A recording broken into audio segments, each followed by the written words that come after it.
Now, I want to start with something we've heard a little bit about already, workflows. Obviously the subject of the workshop here. And the workflows that I want to tell you about are not PyRN, but are actually the materials project software stack.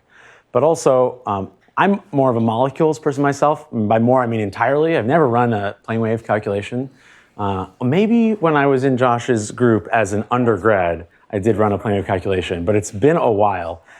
Instead, 5 years ago, I had the opportunity to come in and build a high-throughput molecular DFT workflow infrastructure within these open source codes, which have traditionally been used for FASP workflows. So specifically, we use localized DFT that we run with QChem, and all the same capabilities that you expect from the materials project for VASP also exist for QChem, as myself and other people have built it over the last 5 years. But there's a lot of different molecular DFT workflow infrastructures. What's unique about ours is we care about complex chemistry, charged molecules, open shell radical species, metal coordinated species, solvated species. And if you're going to run DFT simulations on these type of chemistries, you're going to hit errors. And it's not because the species you're trying to simulate are unphysical, but because DFT on them is difficult. You can have issues with your SCF convergence, issues with your geometry optimization, with your frequencies, or calculations which have multiple issues all coming together. And we need to be, if we want to build large data sets of these types of simulations, we need to be able to gracefully handle them, because we're dealing with, oftentimes on the order of 25 to 30+% of calculations that experience some sort of an issue. And that's simply unacceptable if you're trying to do some sort of high throughput study. And thus we have a very simple little workflow chart here where if you have an error, you apply an error handler to correct it. And we're able, with a suite of error handlers, which I continue to develop personally, we stay above 98% success on our calculations with these handlers. And indeed, I believe that PyRN actually has a wrapper around the VASP handlers in Custodian as well. So this is a resource that the community continues to build on. Just to give you kind of one example, this is actually a simplified version of an error handler. The geometry optimization error handler, I run a lot of geometry optimizations of molecular species, and you can hit a lot of different issues, including failing your rational function optimization step, which mostly involves just restarting from your last geometry. You can fail the back transform out of internal coordinates, which again, mostly restarting from the last geometry, but you may need to switch your coordinate system from redundant to delocalized, from delocalized to Cartesian. You may have a problem with your orbital scratch file, which means you may need to make an initial SCF guess every time. But all of this, talk about not wanting your students to need to understand all these details. My 10 years of expertise running QChem is built into these error handlers, so you don't have to think about it. And just to kind of give you a sense of what is where in this infrastructure, in PyMatGen, we have our input file generation and parsing, our output file parsing, and our default parameters.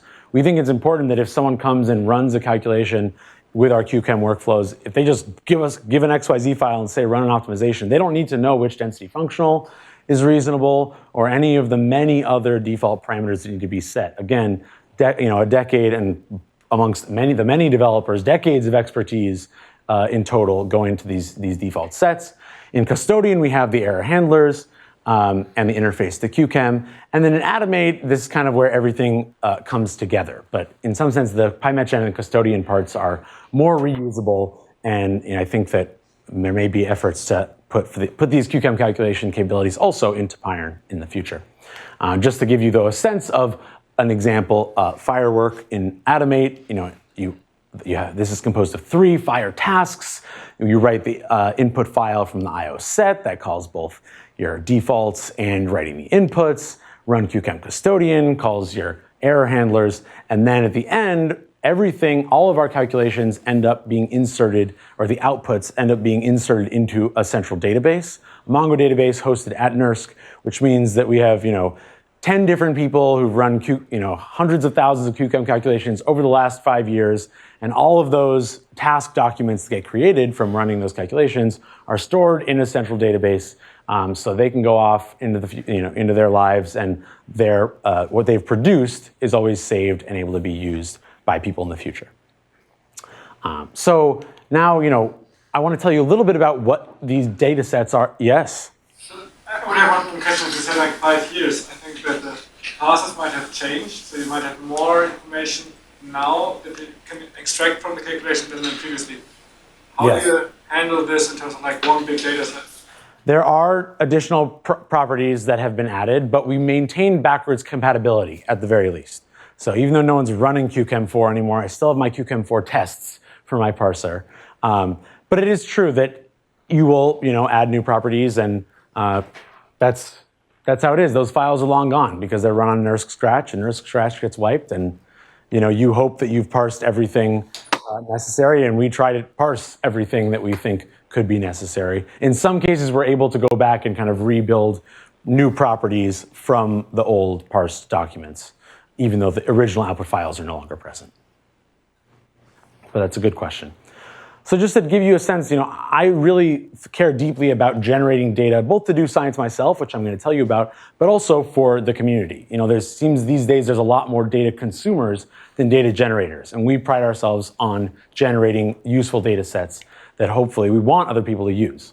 I'm also come from the Alanis Breguzic school of you have to have a good acronym for every data set that you make. So bear with me here. This is the lithium-ion battery electrolyte, or LIBI data set, which is published in SciData.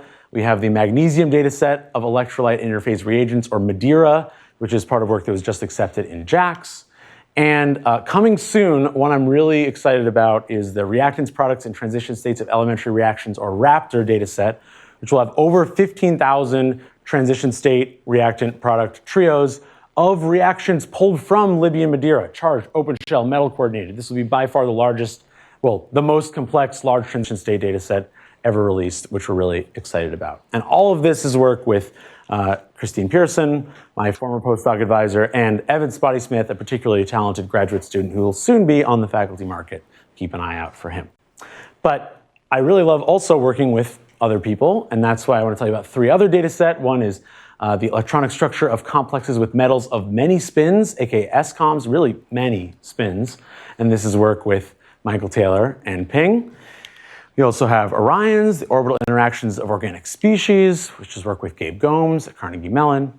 And finally, we have the simulated upconverting nanoparticle spectra for emissions tuning, aka SUNSET data set. And that's actually KMC, not DFT. I'll come back to that later in the talk, a bit of an outlier here. And that's with Eric, who's in the back, as well as collaboration with Emery Chan.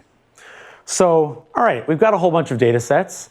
What do we do with our data sets? Why should you care? Well, one thing we do is machine learning, because we'd be fools not to. In 2021, we released the paper on the BondNet graph neural network, with which we can learn the reaction delta Gs, even for charged and open shell reactions.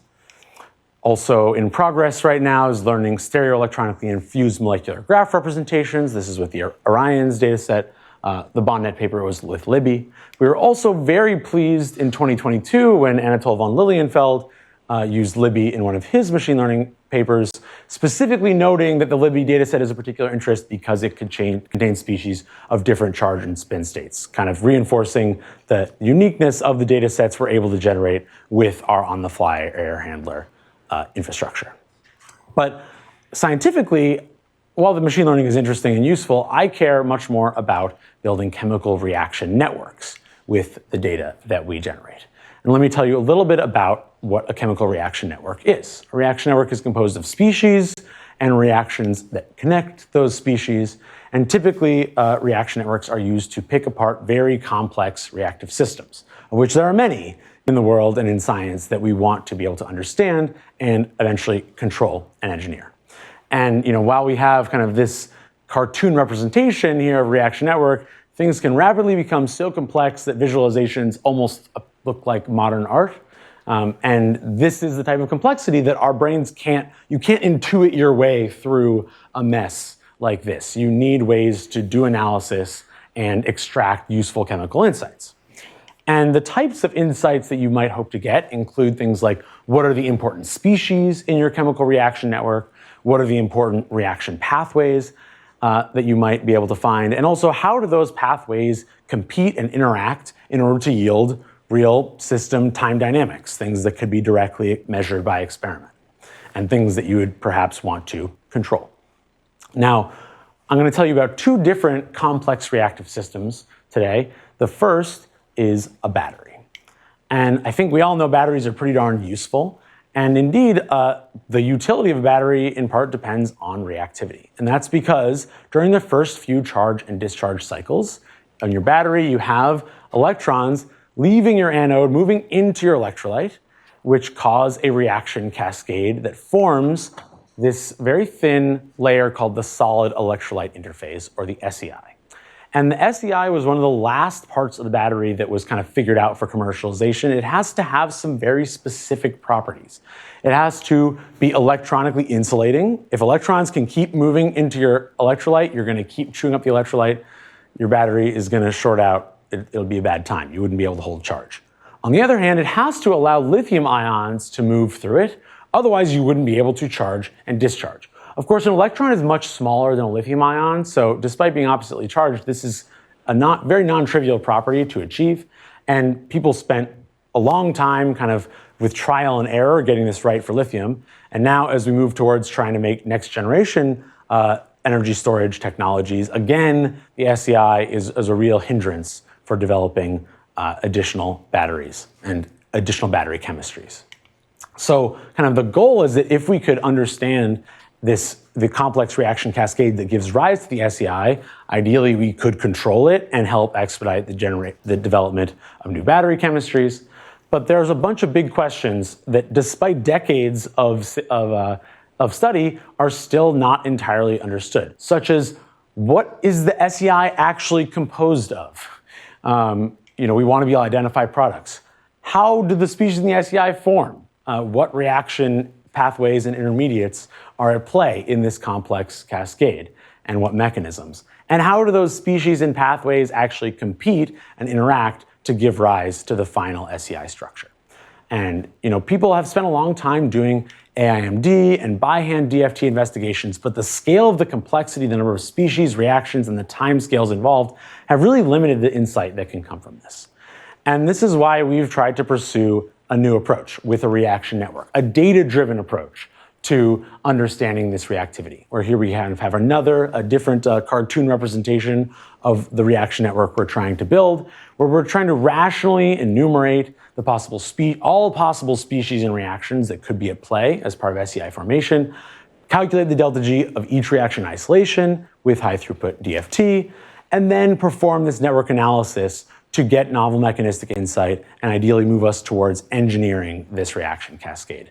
And of course, we need these workflows in order to generate the complex data that this reaction network is going to be built on.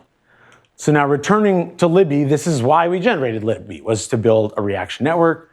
We started with our known solvent molecules, known SEI products, salts, and we fragmented these species all the way down to atoms and then did selective recombination of those fragments to generate additional species to simulate. And in the end, we ended up with over 17,000 optimized molecules. We have the optimized geometry, enthalpy, entropy, frequencies, partial charges, all part of this data set.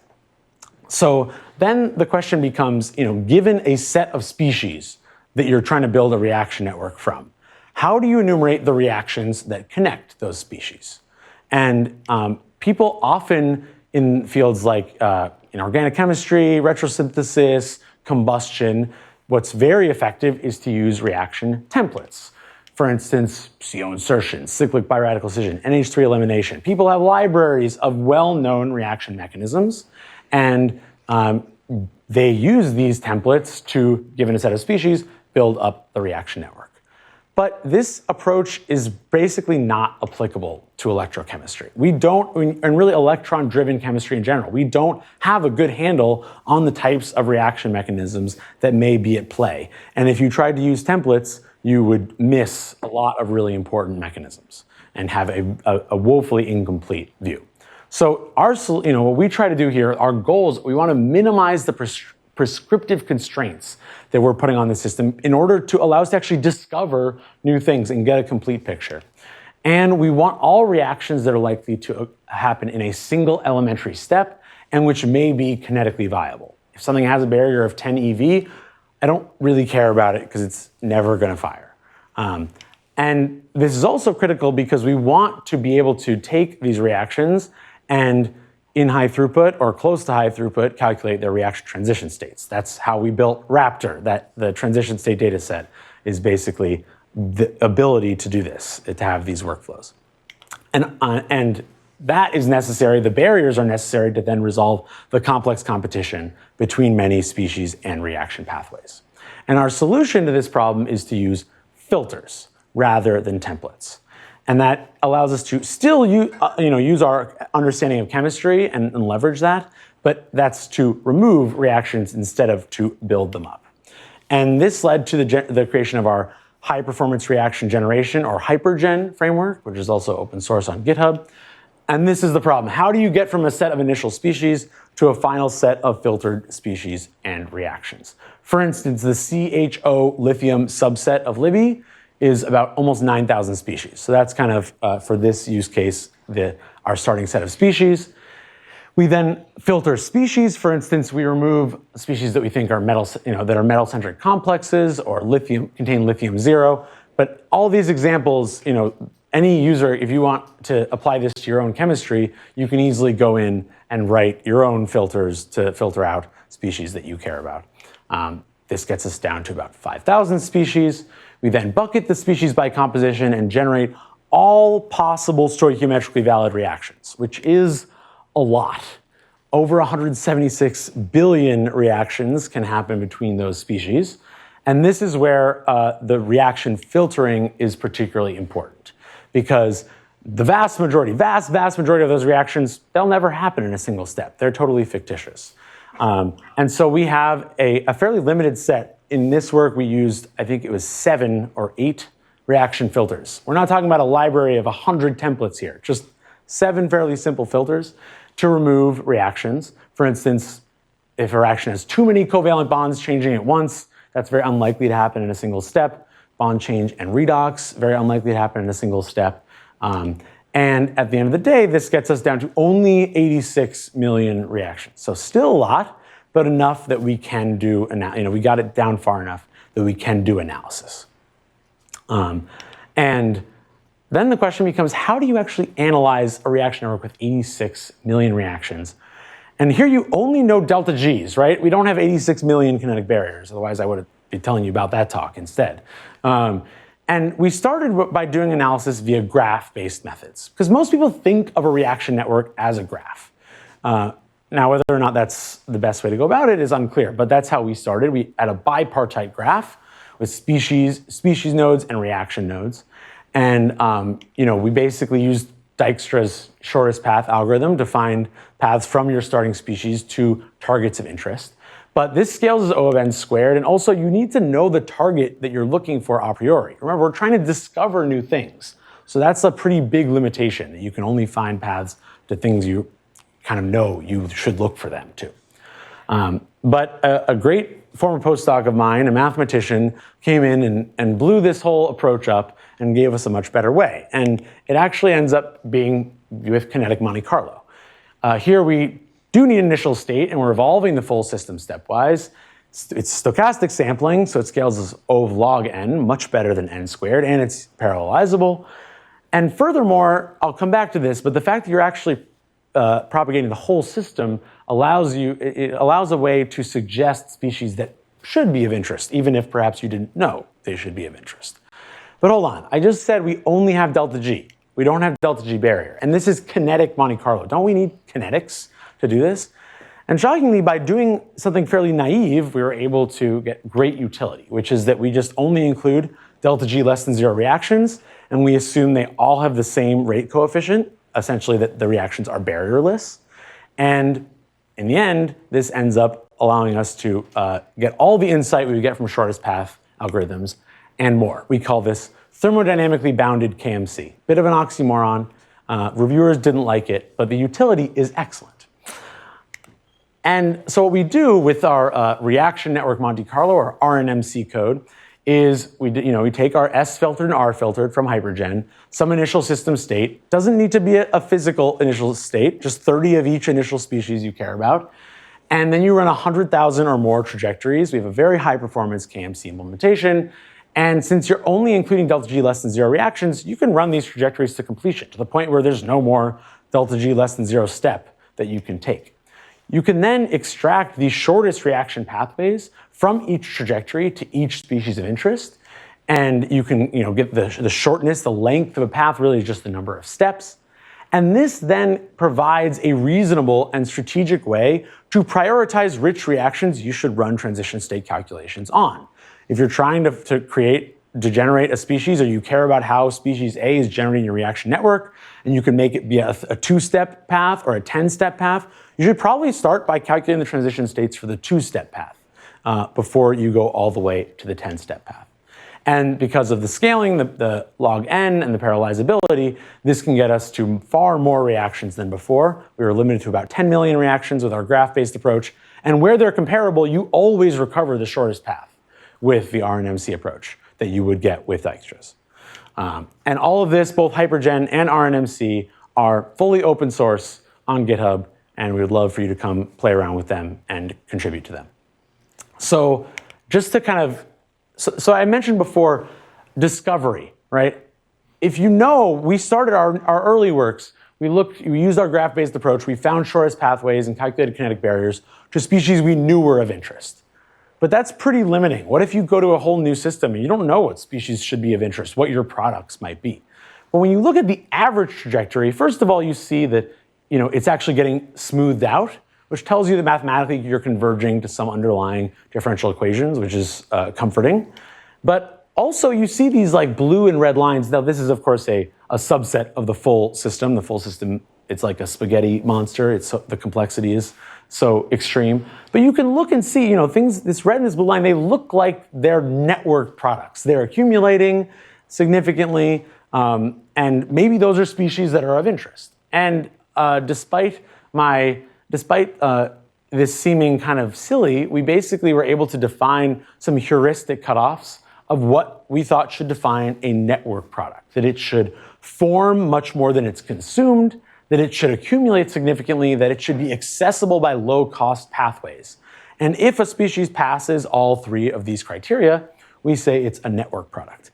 And you can take me on my word or not on this, but of course there are specific numbers associated with these. We set them purely based on what felt logical to us, and we have not changed them across multiple applications. This isn't a knob that I turn to get the result that I want. We set them once and we've never touched them. So what comes out, comes out. Just to be clear, this is totally heuristic, and these are not real products because we don't have real kinetics, so we're not resolving the full competition here. They're network products, and we're trying to guide the further calculations like transition state calculations, and to get insight into processes that are very complex. And just to kind of give you a sense, like taking a step back of how with this approach we've built up and picked apart the complexity. We started with our 9,000 species. After species filtering, we were down to 5,100.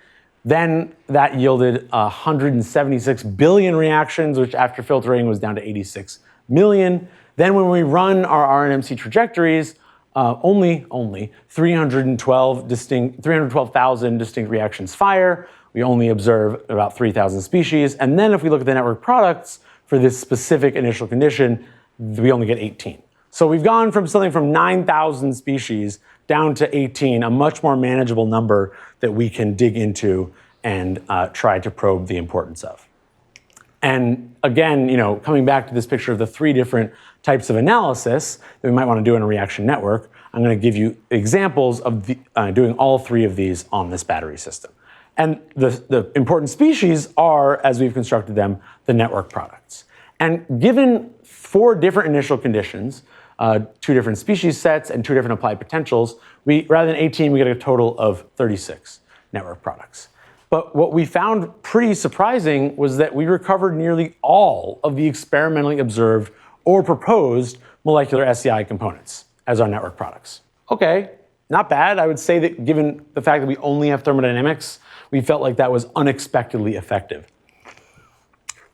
But again, we don't want to just recover what's already known. We want to discover new things. And 2 of these species, LFEO and bidioxylilidene, we dug into a bit more. And I'm going to just show you briefly for LFEO, we took our kind of shortest thermodynamic paths from the network, subjected the top 15 shortest paths to our high throughput transition state workflow, and we're able to recover a totally kinetically viable path, 2 steps. It's essentially exactly the same mechanism as the path that came out of the network. The steps have barriers of 0.1 and 0.11 EV. LFEO was not this molecule did not exist in any database. No one, to the best of our knowledge, had ever drawn this chemical structure anywhere on the internet. And yet we were able, and let alone propose it as part of battery SEI formation. And we were able to find a very kinetically viable pathway to form it with this approach. So pretty, we felt like that was a pretty compelling demonstration of the utility.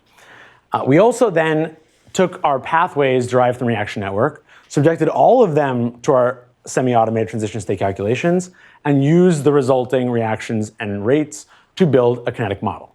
And this kinetic model specifically was used to describe SEI formation, and both kind of the initial formation and the evolution.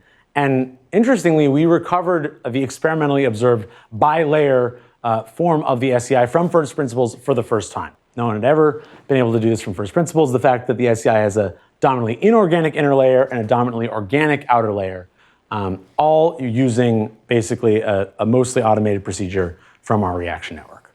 So again, kind of showing the ability to resolve this complex reactivity. But I've talked a bunch about batteries. Batteries are pretty cool, but this approach, the goal is for it to be general, for it to not, I didn't just do all of this just to be able to look at batteries. I also want to be able to look at other systems. And we have thus far, more recently, Christine's group is still working on battery stuff, but my group has instead moved to focusing on semiconductor patterning. So I want to tell you a bit about how we apply this to a totally different system that still has electron-driven chemistry. And I hope that we'll all be on the same page that computers are pretty great, given that we all use them. Of course, the computer is built on the microprocessor, and the microprocessor is built on the nanoscale patterned silicon wafer, our patterned semiconductors. And a battery is fairly straightforward in how it works, but how people do this nanoscale patterning with photolithography is not something I knew until about a year ago. And I just want to tell you a little bit about it and about the complex chemistry involved and about how our reaction networks are trying to pick this apart to give us better, faster computers. I think we'd all be down with some faster computers. And the way this happens is with a photoresist. So our substrate here is our silicon that we end up wanting to be patterned. A photoresist is like an organic polymeric thin film. And what happens is that we have some mask, and then we have a light source that shines a pattern onto our mask with different wavelengths of light I'll talk about momentarily. That light gets focused onto the photoresist, and what you want to happen is then exposure should cause a chemical change within your photoresist where the light hits, and that chemical change should ideally be exacerbated by then baking your photoresist, and that in total should cause a solubility switch, either where, such that then you can rinse the sample with some solvent and either dissolve away where the light hit or where the light didn't hit. And then once you've done that to your photoresist, you can do an etch step to transfer the pattern into the silicon itself. So this process is the reason we all have the computers that we do. And is, the end result should be these really nice looking, well separated lines in your silicon. And if you imagine the number of these lines present in this room right now, there's a lot of them, right? So just kind of to give a bit of history of how this is developed, from 1994 to 2017, what was used was what was called deep ultraviolet light to do this process. Between 248 nanometers and 134 nanometer light, we're talking about between 5 EV and 9 EV photons that are being used through your photolithography. And the nice thing about that energy range is that you're able to do photochemistry with it. You're able to selectively excite specific molecules, and the key here is selective. You can put what you put in your photoresist, you can choose such that only one component could possibly be excited by, could possibly have an electronic transition, enabling it to occupy an excited electronic state in this energy range.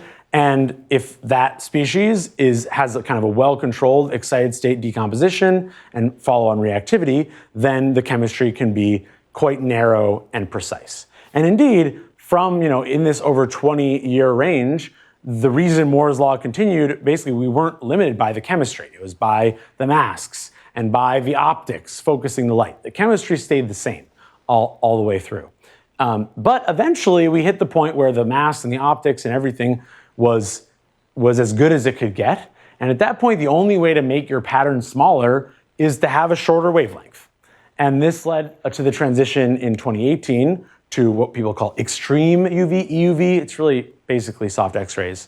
But now down to 13.5 nanometer light, 92 EV photons. That's a big difference in energy. You're talking about a 10x change in energy. And this does very different chemistry. You're now way beyond the point where you can have electronic excited states. Instead, you're doing photoionization.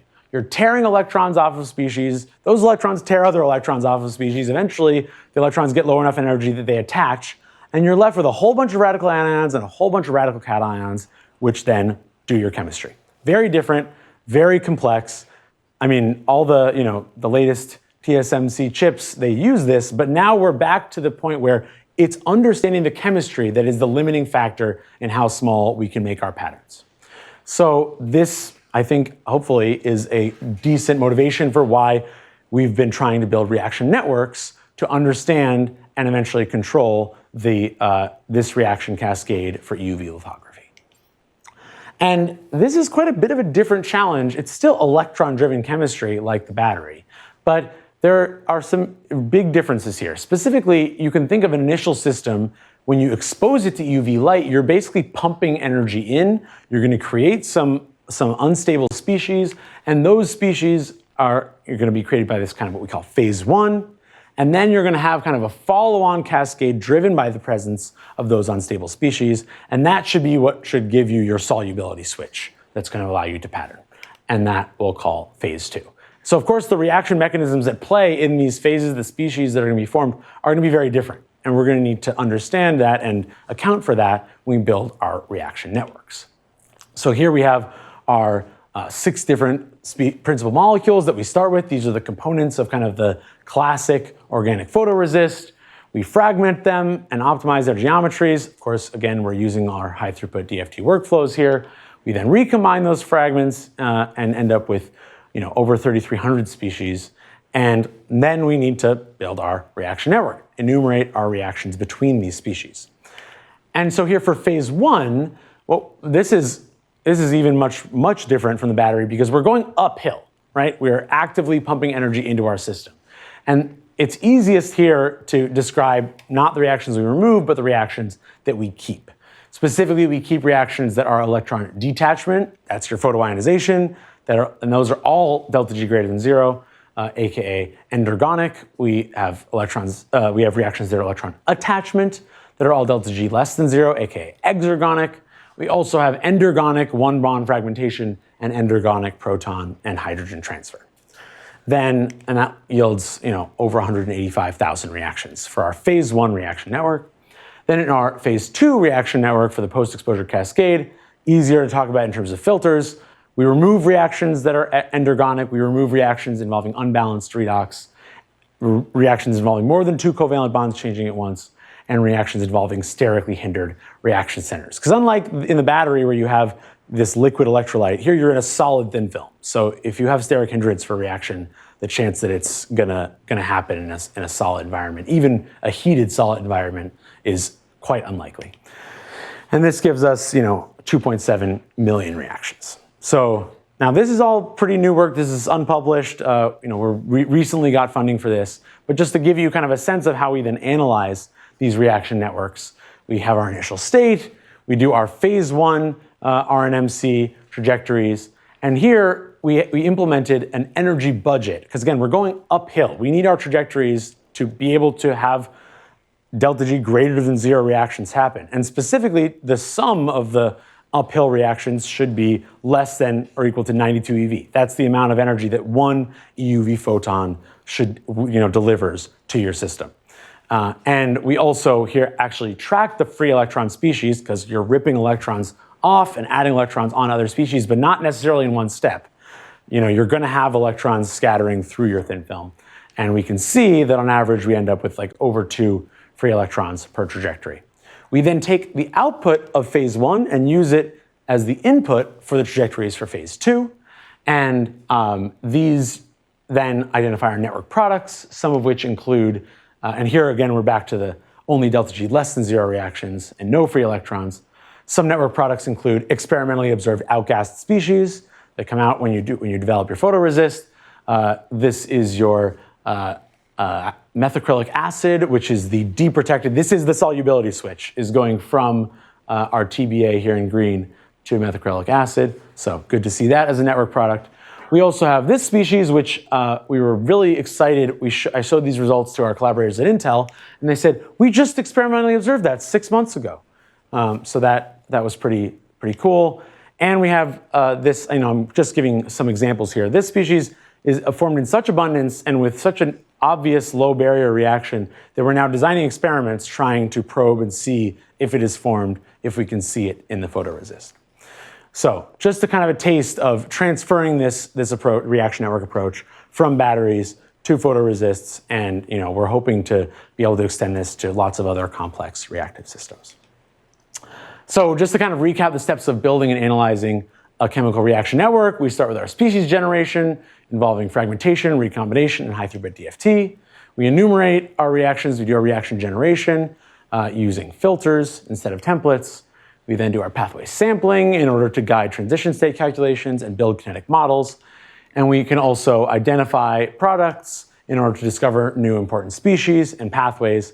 And we're in the process of kind of making this an iterative approach in which we also use our ML predictions of reaction delta Gs to kind of iteratively expand the network and make sure we have a comprehensive species list.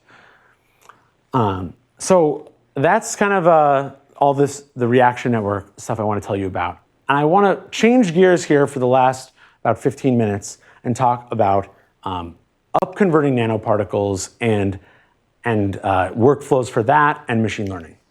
So an upconverting nanoparticle is where you can basically put in, for instance, near infrared light and get out UV radiation. And this can happen through energy transfer and excited state absorption. And really, this is also a reaction network. It's just a photophysical reaction network. You don't have bonds breaking and forming, but you have a network of excited states on these lanthanide dopants. And some possible uses for these upconverting nanoparticles would be security printing, bioimaging, 3D printing. It can be useful to kind of localize, where you put your nanoparticle, you can change the energy of your light, have different chemical processes happen as a result of that. Now, these nanoparticles are all lanthanide doped sodium yttrium fluoride, where you basically are swapping out these yttrium 3+ sites with a 3+ lanthanide. And what people can do, specifically our fantastic collaborator at the Molecular Foundry at LBL, Emery Chan, he has this whole robotic setup where they can synthesize many of these nanoparticles with fairly complex heterostructures. You have a core, multiple shells, and the difference, you can control the thickness of each of these shells as well as the dopant concentrations in each shell. And this gives you quite a large space of heterostructures that you can make, which dramatically change the photophysical upconverting properties of your nanoparticle. Now, shockingly, I was shocked by this when I joined the project, but you don't need to do DFT to simulate these spectra. You can actually just do it right with Kinetic Monte Carlo. And specifically, if you imagine, we can't atomistically place dopants where we want to in synthesis, but we can control concentrations in different layers. And so if you're going to simulate that, it'd probably be best if you did some sort of generate an ensemble. If you know the heterostructure you want, you should kind of randomly place dopants in a few different ways such that gives you a sense of how they could be present in an experimental sample of nanoparticles with that heterostructure. And then, thanks to some great work in the 50s and 60s, we can actually, since at that point we'll know the pairwise distances between every pair of dopants, we can generate the energy transfer rates for all the different energy levels on all the different dopants and how they can interact between each other. And that means then we're in a pretty standard Kinetic Monte Carlo setting. and which allows us to simulate the spectra. And this tells us, given the input light, what sort of output we get, how much upconversion has happened. There's only one problem. These simulations are really expensive, but they're expensive in kind of like a bad way, because each trajectory is stuck on one core, you can't parallelize it, and I alluded to this with a question earlier, but they can take a long time. And I think 150 hours is actually quite a low upper limit. Some of our calculations can take weeks for a single kind of trajectory to reach completion on one core, which means that we have to be really smart and efficient about how we do these simulations. And this is also why no one has built a data set of this before. But all of our setup tools and our high performance Monte Carlo implementation, which is built on the same foundational code base as our reaction network Monte Carlo, is available on GitHub. And so what we want to do here is we want to do high throughput search, right? We want to try to find better heterostructures that yield improved upconversion. And we're going to do this by running many simulations in high throughput and storing them in a database and looking for them. And this is similar to Emory's high throughput experimental capabilities with his robots. But the search space is really big. We're effectively just throwing darts here, hoping that we find something good. Just to kind of give a simple example of how big this space can get, even if you have only 4 dopants possible of your 13 lanthanides, only 3 viable dopant concentrations, which is wildly false, and only 5 particle sizes, which is again a wild oversimplification, you already have 265,000 possible nanoparticles that you would need to try or simulate. And that's just on a regular grid, which may very well not contain a particularly exceptional nanoparticle. So instead, we want to leverage capabilities from machine learning and do things like inverse design, and specifically to do optimization in the presence of gradient information. How is our UV emission going to change with respect to our structural parameters like our layer thicknesses and our dopant concentrations in order to be able to do a more intelligent search?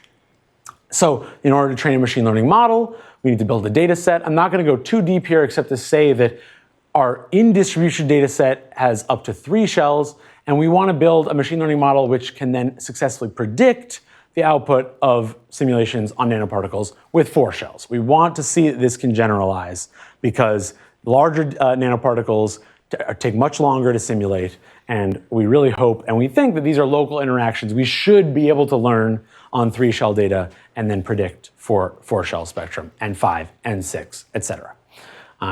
But before I tell you a bit more about the machine learning, I mean, at this point, we've run in the past year, maybe year and change, we've only managed to get through 6,000 simulations of nanoparticles. And that's despite a Herculean effort to do this. I think this project has burned over 500,000 NERSC hours in the past year and change. Only 6,000 spectra. We need to be really smart about this. And I want to tell you a little bit about the workflows involved before I give you kind of the exciting ML outcomes. So, again, we're building these on our Fireworks workflow scheduler. But as we also alluded to with some questions from previous talks, we need to be running on many supercomputers because we're bottom feeders in some sense. Like, we want to be sucking up every cycle that we can. We don't have a huge amount of time allocated for this. So, beggars can't be choosers. We got to be running everywhere at once.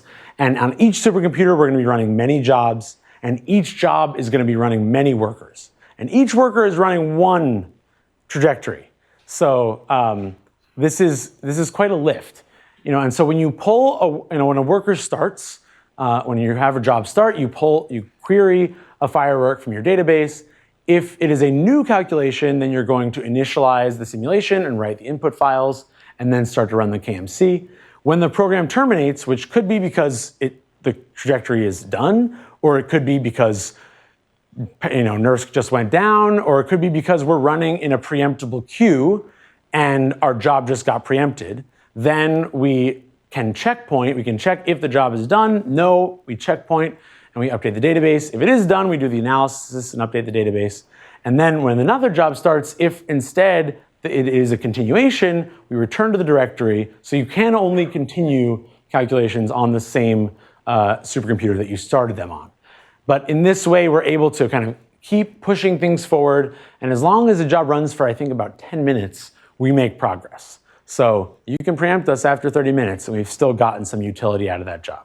And this is how, just in January, I think we ran, in the first 2 weeks of the allocation year at NERSC, we burned over 200,000 hours and charged only 17,000 because we're filling the gaps anywhere we can until we started bringing down the Mongo databases, which we're trying to fix.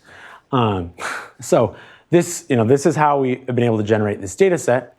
And now I'm going to briefly tell you about kind of the machine learning that we've done with this data set to try to enable inverse design. Because really, none of the previous representations that people have used for machine learning are amenable to a nanoparticle. These are huge, huge atomistic species, and also the specific positions of the atoms isn't really important. What's important is your concentrations and your layer thicknesses. And it's those gradients, it's gradients of the spectrum with respect to dopant concentrations and layer thicknesses, which are going to be critical to doing our optimization. An atomistic representation could never do that. A tabular representation could get us our gradients, but if you train on tabular data with 3 layers, there's no way for it to generalize to 4 layers. It's never seen a 4th layer. It has no idea what a 4th layer means. That's just not viable here. If an image representation, which is kind of very common in machine learning, could generalize and could get us gradients with respect to dopant concentrations, but it could not give us gradients with respect to layer radii because there's no concept of the layer radius built into the image representation. It's just a number of pixels that define your layer here. So we had to build a new representation, and we tried kind of with a fairly basic graph representation where your dopant concentration in a given region is your node, and then your interaction between your nodes would be your edge. And furthermore, we kind of infused this with physics by calculating this integrated interaction value. You can that you have a point pairwise interaction between each part of a given shell and another shell. You can integrate this over your volume, and this dramatically improved our model performance. But the thing that's awkward here is that if this is where all your power is, and this is an edge value, our ML models perform better when the expressivity, when the feature that you care about is on a node. And that's why we instead moved to an interaction graph where now each node here is a pairwise interaction. Indeed, it's the interaction between dopants that's giving rise to your spectrum, so this also kind of makes some physical sense. And this representation can fulfill all of the features that we need. So just to kind of show you how this ended up in the end, our tabular representation can do well on our validation set, but terrible trying to extrapolate to 4 layers, as kind of we anticipated. The image representation did much better extrapolating, but still doesn't have the gradients that we need. And our graph representation, while it's not quite as good in distribution, it is by far the best at extrapolation. And we have then gone ahead and used this. This work is still preliminary and in progress, but we're able to get the gradients that we care about and then use that to just do gradient-based optimization. We'd love to do something smarter, but at least we have gradients now. And just to kind of show you a demonstration, we are able to run an optimization trajectory and dramatically improve the UV emission that we obtain, starting with kind of a nanoparticle with all the components equal.